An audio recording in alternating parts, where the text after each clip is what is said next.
O ex-secretário de Comércio dos Estados Unidos avaliou como positivo o encontro entre Donald Trump e Xi Jinping.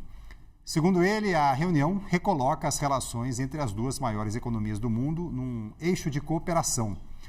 Carlos Gutierrez foi ouvido com exclusividade pela CNBC Internacional e aponta avanços em setores estratégicos como terras raras, agronegócio e controle de exportações. Vamos ver aí.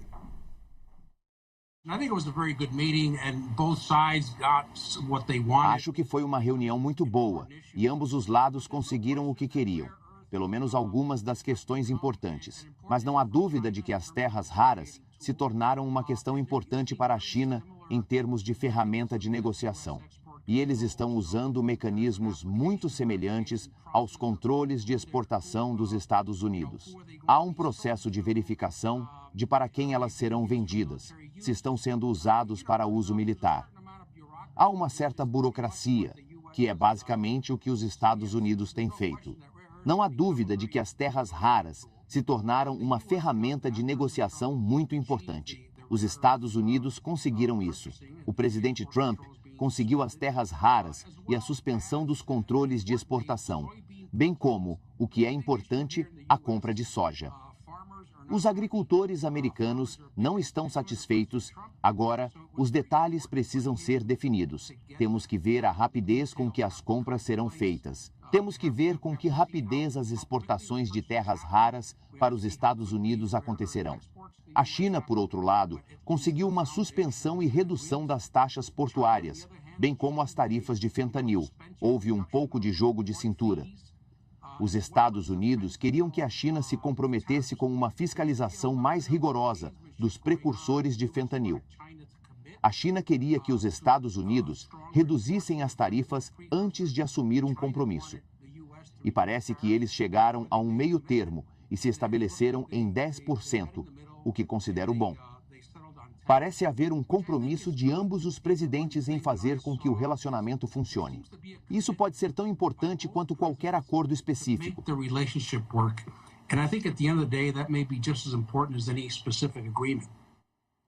Sim, vamos retomar esse assunto, secretário Gutierrez, porque o presidente Trump indicou que iria à China em abril e falou sobre a possível visita do presidente Xi aos Estados Unidos. O senhor acha que esse foi um anúncio muito importante, um gesto importante? Sem dúvida. E o fato de eles anunciarem agora que irão em abril, daqui a 6 meses, acho que é extremamente importante. Esse compromisso com o relacionamento e o fato de que o presidente Xi irá aos Estados Unidos são coisas muito, muito importantes. O mercado vai adorar isso. As empresas americanas vão adorar isso. Essa é uma notícia muito, muito boa. Também é interessante que a Rússia, o petróleo russo, a China, está começando a reduzir as compras marítimas de petróleo russo. Esse é um grande negócio. Eu achava que seria muito difícil conseguir isso. Parece que os dois lados estão tentando dar um ao outro motivos para se aproximarem. Isso só pode ser bom para a China, os Estados Unidos e o mundo.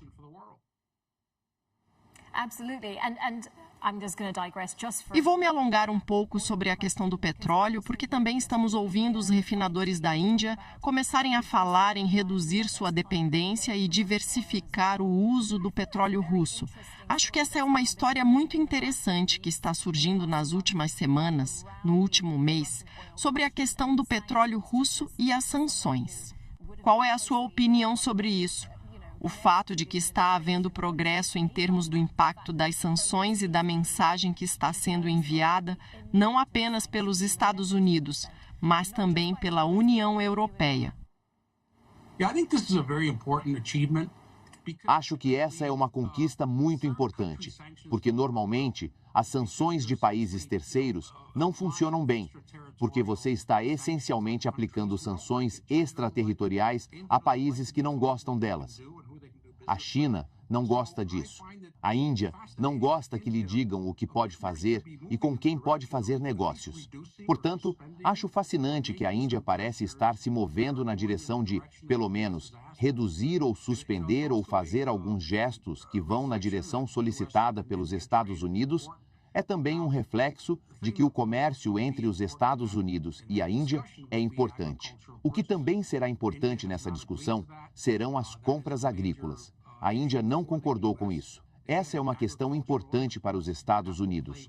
Mais uma vez, as exportações agrícolas serão muito importantes para os Estados Unidos do ponto de vista político e econômico.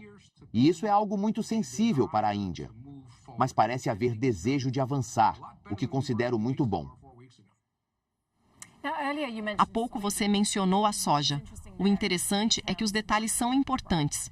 Então, inicialmente tivemos um anúncio sobre a compra de soja. Ele foi divulgado antes da reunião, mas parecia que essas compras de soja eram em grande parte simbólicas. Não eram vastas em sua natureza. Em que tipo de números realmente precisamos pensar? Porque quando se trata dos detalhes de qualquer acordo ou de qualquer coisa que resulte dessas negociações, precisamos que seja de uma natureza mais substantiva, não é mesmo? O compromisso é que a China comprará 12,5 milhões de toneladas de agora até o final do ano, 25 milhões no próximo ano. Isso é muito importante. Mas como você disse, qual é o plano real e como será a execução? Algo que não foi discutido e não houve realmente um grande anúncio sobre isso é o controle de exportação dos Estados Unidos sobre a China. Esse talvez seja o principal problema da China com os Estados Unidos, uma questão estratégica. Isso não foi discutido. Há muitos membros do Congresso, bipartidários, que não concordam com o fato de que os Estados Unidos não podem se envolver em uma questão política, bipartidários que não gostam da ideia de abrir mais exportações para a China, os chips de altíssima qualidade, como os Blackwells da NVIDIA. Portanto, acho que isso é algo que ainda não foi anunciado, mas continuará a ser sensível. E a China pode estar esperando que façamos progressos nesse sentido.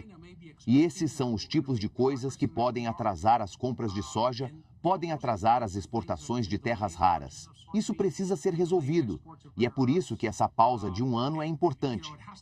Isso também é algo que a China queria para fugir dessa ameaça mensal de tarifas de 100%. É difícil fazer negócios dessa forma, e acho que essa também foi uma conquista da reunião. Mas a nuvem que paira sobre isso, muito importante, serão os controles de exportação dos Estados Unidos para chips especiais de alta tecnologia para a China.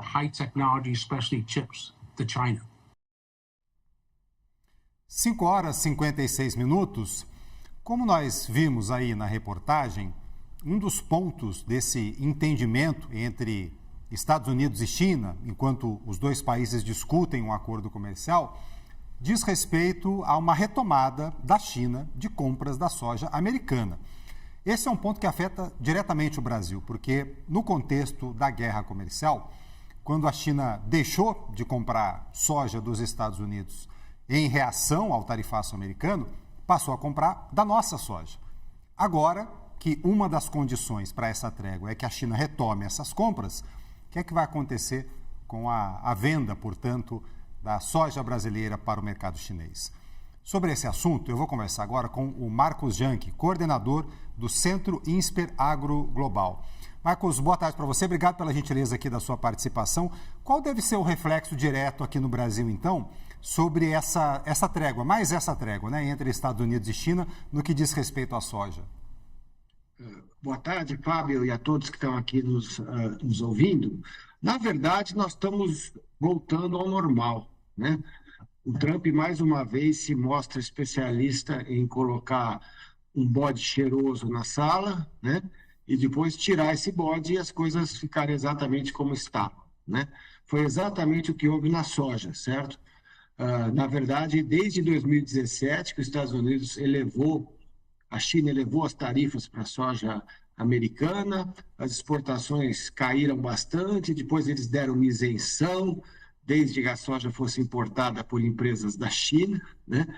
E aí voltou ao normal, e agora em 2025, por conta da nova guerra comercial, eles não estavam conseguindo vender soja porque essas tarifas estavam acima de 25%, altíssimas, não saiu pouquíssima soja dos Estados Unidos para a China. Mas o que ocorre na soja é que você tem dois hemisférios que estão produzindo, certo? Os americanos produzem e exportam no segundo semestre, Brasil e Argentina exportam no primeiro semestre por causa das alternâncias de clima, né? E sempre foi assim, e sempre foi muito bom para a China que fosse assim, porque eles podem comprar num hemisfério de um local e no outro de outro local, não tem que fazer tantos estoques, facilita a logística, certo? Sempre foi assim. E o que vai acontecer agora é uma volta a isso, que é o normal. Eles vão comprar da gente, prioritariamente mais soja. Nós estamos hoje exportando 100 milhões de toneladas de soja e a China compra aí 60 milhões, certo? Os americanos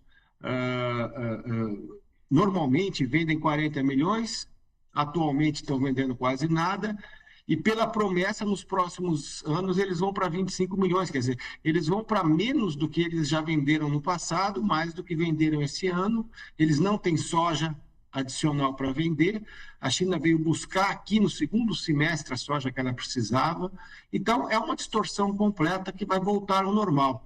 Isso não vai afetar o nosso mercado, nós estamos crescendo muito mais do que os Estados Unidos, tanto em soja como em milho, certo? E a gente, se não conseguir vender para a China, porque amanhã ou depois tem algum outro tipo de política, a gente vai vender para outros países que os americanos não vão vender. É tudo vasos comunicantes, commodity é assim, né?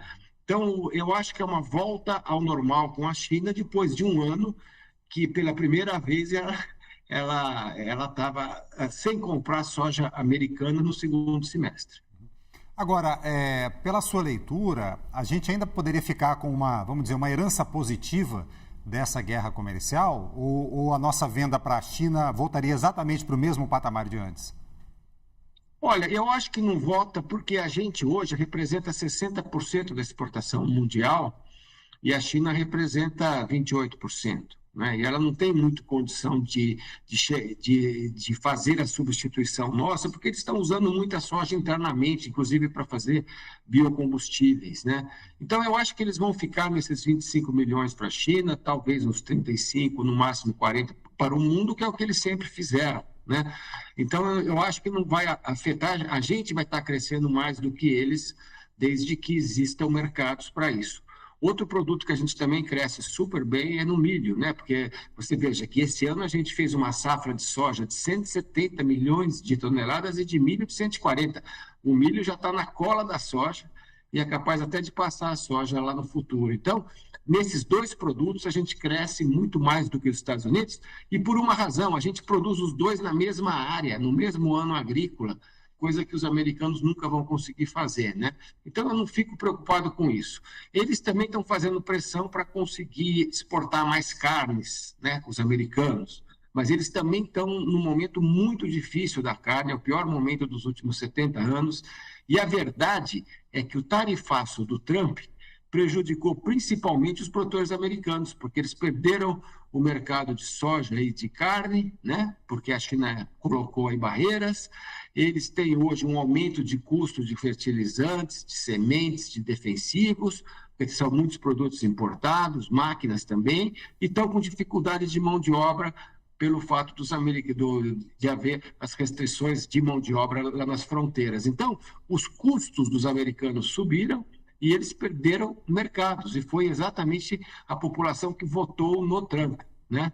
E pela ótica do mercado, como eles estão com pouco produto, né, com várias dificuldades, os preços acabaram subindo, tanto no caso do hambúrguer de carne, como no caso do café. Né? Então, eu acho que o feitiço virou contra o feiticeiro. Né? Até aqui, a leitura que eu faço é que esse mundo que joga as tarifas para cima e para baixo o tempo todo, é muito ruim, é muito perigoso. Né?